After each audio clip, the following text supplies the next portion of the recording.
FSN Radio. It's all about what's next. Go to financialsurvivalnetwork.com and sign up for your free weekly newsletter. You'll also get 3 free reports. The Financial Survival Network. It's all about what's next. Welcome. You are listening to the Financial Survival Network, and I'm Kerry Lutz. Today is Tuesday, April 7th. Well, pandemic's been going on now for a couple of months.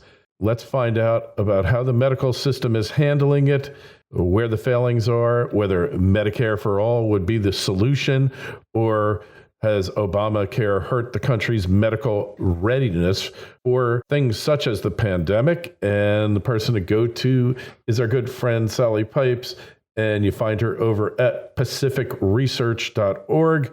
Really appreciate you coming on, Sally, and talking with us about this. Hope everyone you're connected to is healthy and avoiding the pandemic. Well, thank you, Kerry. Great to be on with you. And of course, yes, touch wood, so far everyone is well. But I think, people are getting to the point where, the economy, is collapsing and people, I think a lot of people just want to get back to work, get back to their normal lives. But of course, in California, we're probably on lockdown until April 30th, maybe longer. So it's getting a bit frustrating. But on the other hand, touch wood, everyone is well. Yeah, so it is getting frustrating. And at some point, the damage to the economy is going to present a far greater danger than the coronavirus, isn't it? Well, exactly. And the president said a couple of weeks ago when he was hoping to get people, back to work by Easter, which of course, then he was talked down from that. But as he said, we have to be so careful because we don't want the cure to be worse than the disease. And there are a lot of people out there, as you know, who are now, on unemployment insurance, who are applying for grants, smaller groups. It's very difficult for middle income and lower middle income people and even some upper income people to survive then with all of their bills and things that don't go away. They may be postponed, but you're still going to have to, pay your bills at some point. Yeah, no doubt. It's really kind of disheartening here. But what about the reaction of the medical system? Is it what you expected in this type of situation, worse or better? Well, I'm very pleased with the way the private sector has responded and the medical sector as well. Some of the real problems go back to, the government, the federal government, with under the Centers for Disease Control and Prevention, they said that some of the early test kits, were flawed, they were unstable, and they declined getting them from the World Health Organization and other foreign countries. And the FDA, as you know, is very slow to review and approve new tests provided by private labs. But there's no question the private sector has stepped up to the plate. With developing new antivirals, trying to develop new vaccines, which will take time to get through the process, but a number of drugs that are out there, like Gilead's remdesivir, which is a drug that's an antiviral for SARS and MERS. The number of these drugs they're being tested to see if they're actually going to work for coronavirus. And the FDA, a week on March 29th, approved the 2 malaria drugs, Hydroxychloroquine and the Chloroquine, and there's been some success. I think Dr. Fauci has said, the head of the NIH, that, he doesn't know if it's working or not. But, if you have COVID-19 and you are in a serious condition, you're in a hospital, you want to be able to have access to whatever. And that's why I'm so keen on what the private sector is doing between, Moderna, which is a biotech firm. They identified the trial compound within 42 days. Kerry, that's the fastest ever, and they've launched clinical trials. We've got, GlaxoSmithKline, Johnson & Johnson, Sanofi, Inovio. A lot of these private companies are working very hard on developing antivirals, developing vaccines. We've got automakers are now, developing ventilators. A number of companies are like Everlywell in Texas is producing at-home test kits. The government, hasn't approved them, but if there is an at-home test that is that is out there. I mean, Americans should have access to it and not have to wait for a very long process going through the federal government. Yes, for sure. And it's a bit disheartening when you've seen a number of governors in the country forbid the use, or at least the prescribing of these quinine-based drugs. Governor Cuomo did it. He's under pressure to stop Governor Whitmer of Michigan and several others. Do they even have the right to do that? No, exactly. And I mean, why should, government bureaucracies are really, they're the brake on innovation, and people, if you have COVID-19 or your family or your associates or whatever, you want to try, particularly if you're in an age group where you have a pre-existing condition like asthma or COPD, any of those things, it all stops out. Let's see what's out there and let people, have access to it. We shouldn't be having governors making decisions that people shouldn't have access to these things when it's a life or death situation. I think we've been very good. I mean, there's about today 340,000 cases. We've only seen, under 10,000 deaths in this country. We're a country of 330 million people.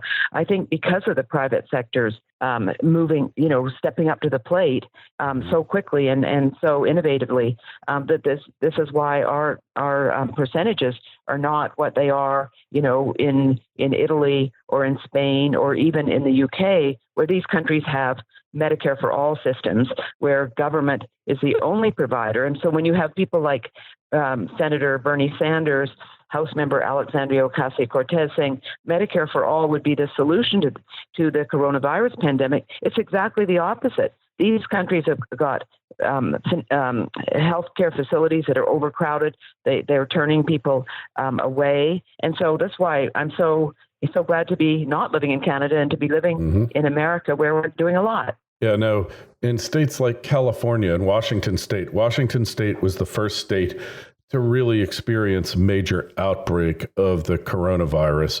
And now it appears that they've flattened the curve. If you look at the New York Times coronavirus map, and this is as of a day or two ago, it appears that in Washington State, the doubling rate is close to 2 weeks.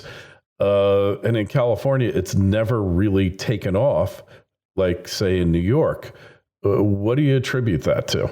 Well, I think living in California, if you look at the freeways around Los Angeles, where I actually live, there are no cars on the road, very few cars on the road. But LA and California is really a driving state. New York City, in particular, where most of the cases are and the deaths are, people take the subway, they take the metro, because you don't just get in your car and drive for an hour to go to work. You take public transit. And so I think the density in New York, a lot of people live in, high-rise buildings, people touching, elevator floors and things. So between the subway, the bus, and people being squished together, it's been much more of a pandemic there. Whereas in California, people are much more spaced out and they go to work in their own cars. The subway system, the metro rail system is very small and not used very much in Los Angeles in particular. So it's the density issue and the people using their own cars, I think, has really helped California a lot. And California is actually doing very well. It's just annoying that, you have to be sheltered in, you have to be socially distanced, all of these things, which, are frustrating. But, for the time being, we're stuck with them. But I think the U.S. is where they're really getting the pandemic under control. And that's what makes America is such a great country. But we don't want the government taking over. And there's a lot of push between, as I say, Sanders and AOC and a number of other, Pramila Jayapal up in Washington State, that really want the government to take over the healthcare system. And if you think back to 2003, 2004, when the SARS epidemic was rampant, in Canada, where I'm from, 375 cases identified, 44 people died. In the U.S., 27 cases identified and no one died. But, in Canada, the hospitals are so overcrowded that people that came in with SARS, some people were waiting in an ER for 16 hours to get treatment, get a bed, which caused a lot of SARS in Ontario to be affecting other people who were in the ER. Yeah, it's rather remarkable. But it looks like nobody is going to have to pay for the cost of this treatment of the coronavirus. Isn't that really socializing the costs of it? FSN Radio. It's all about what's next. Financial Survival Network is brought to you today by Orin Resources, a junior exploration company with the appetite of a major. It's hot on the trail of the next globally significant discovery, creating enormous potential upside for you, the shareholder. Orin is one of the most aggressive exploration companies pursuing high-grade, scalable gold and copper deposits, and has a premier 7-project portfolio, including its 2 flagships, Committee Bay in the Arctic and Sombrero in Peru. Orin's unparalleled technical team and highly experienced management has a history of success in advancing and monetizing exploration assets. No wonder Orin's been called one of the best in the junior exploration sector. Orin trades on the TSX and the NYSE under AUG. To learn more, go to orinresources.com. That's AURYN resources.com. The Financial Survival Network. It's all about what's next. Well, I think so. And it's going to be interesting, Carrie, to see, what the premiums for people with employer-sponsored coverage or people who have individual coverage, what the insurance companies are going to be, what the premiums are going to be for 2021. Because this is, when people think something's free, they use a lot more of it. It's going to be expensive. But there are some exciting things going on. Telemedicine for people on Medicare and telemedicine working extremely well right now. Doctors licensed in Washington State, being able to, over the internet, do telemedicine and prescribe for patients in other states, getting rid of certificate of need laws in some states, so that new hospitals can be built rather than a new hospital having to get approval from an existing hospital to build. So there's a lot of exciting things going on, Carrie, which I hope will continue well after the pandemic ends. Yeah, and not just in medicine either. In so many other areas, home education, all these things.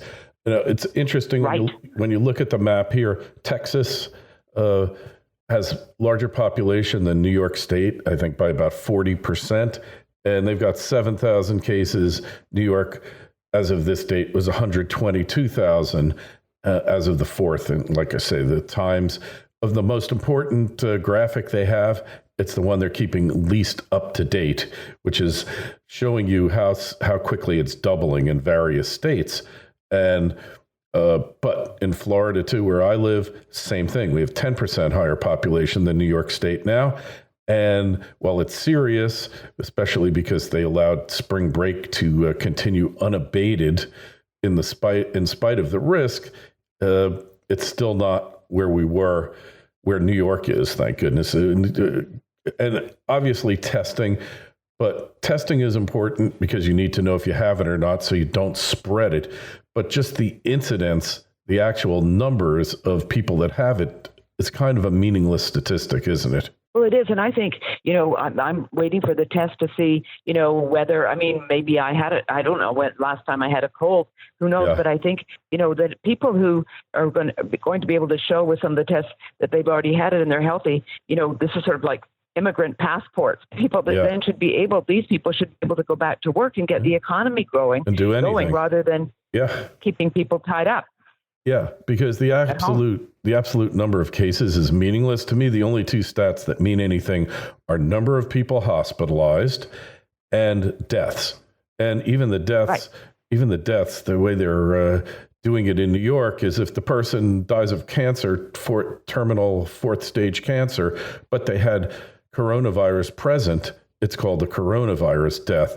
So we've lost a little bit of the meaningfulness of these statistics, but total deaths are up. So we know that it's largely attributable to the virus. Correct. But it's going to be interesting post all of this when all of the analysis is going to be taking place. How many of the people who, as you say, died from coronavirus, but maybe they had pneumonia or asthma or COPD or lung cancer, whatever, to filter that out, because these people were much higher risk than, say, a young 40-year-old working in New York City. Yeah, exactly. I couldn't agree with you more. And we do know that the incidence with people elderly with comorbidities is way, way higher, even though it does strike younger people and actually result in death. We don't know exactly why from that. They seem to be healthy, et cetera, but there's probably a reason there that's undiagnosed or something. So your guess, and I realize nobody knows for sure, but how much longer you think this is going to go on for? Well, I'm hoping, and sooner rather than later, I would say that a number of the states, like California and New York, and I can see this going through the end of April, but I can also see some of the very blue state governors, wanting to carry this lockdown on, into May. I mean, we've seen, Wimbledon has totally been canceled. All the yes. Basketball season, the baseball season, is suspended at the moment. I mean, I think we need to get back to work, but I can see this going at least until the end of April, which, that's a month away from yes. 4 weeks from today. So, well, exactly. But places like Westchester County, New York, where I'm from originally, I lived a long time there. They had like a huge outbreak at New Rochelle, which wasn't too far down the road from me, and other towns there. And now it's dropped off dramatically, and that's a more spread out county. So we could see places, counties going through this as well, and it could wind up the bell curve, like one researcher said, and it could just hit the peak and then just drop right off. Like it never happened. And we don't know about the seasonality aspects. Is it like the flu, right, where heat and humidity will dramatically decrease transmissibility of it? So there's a lot of unknowns here that I guess we're going to find out about in the postmortem, and they just can't take anything for granted now. Right, exactly, because it's on the news, in the media all the time. It's a 24/7 thing, and people are nervous, and yet they want to get back to work and get their paycheck coming in. Hey, and exactly, that's so important. So, hey, Sally, so the best place to find you. Oh, and I forgot to mention in the beginning, but if you got a question, you have an opinion about what's happening with the coronavirus, the COVID-19, please email us. You've been affected by it. We want to know. We have one listener, FSN community member up in upstate New York, and has informed me they're now flying patients up there to relieve the stress on the New York City health system. Probably a good thing. And you find Sally's work over at pacificresearch.org. That's our go-to place when we want to see what's going on with health policy, insurance, medical insurance, et cetera. Sally, good luck. Stay safe. And we'll talk to you after this is all over. Yes, thank you. We hope it's sooner, as I say, sooner rather than later. Thanks, Carrie. Bye. FSN Radio. It's all about what's next. Go to financialsurvivalnetwork.com and sign up for your free weekly newsletter. You'll also get 3 free reports. The Financial Survival Network. It's all about what's next.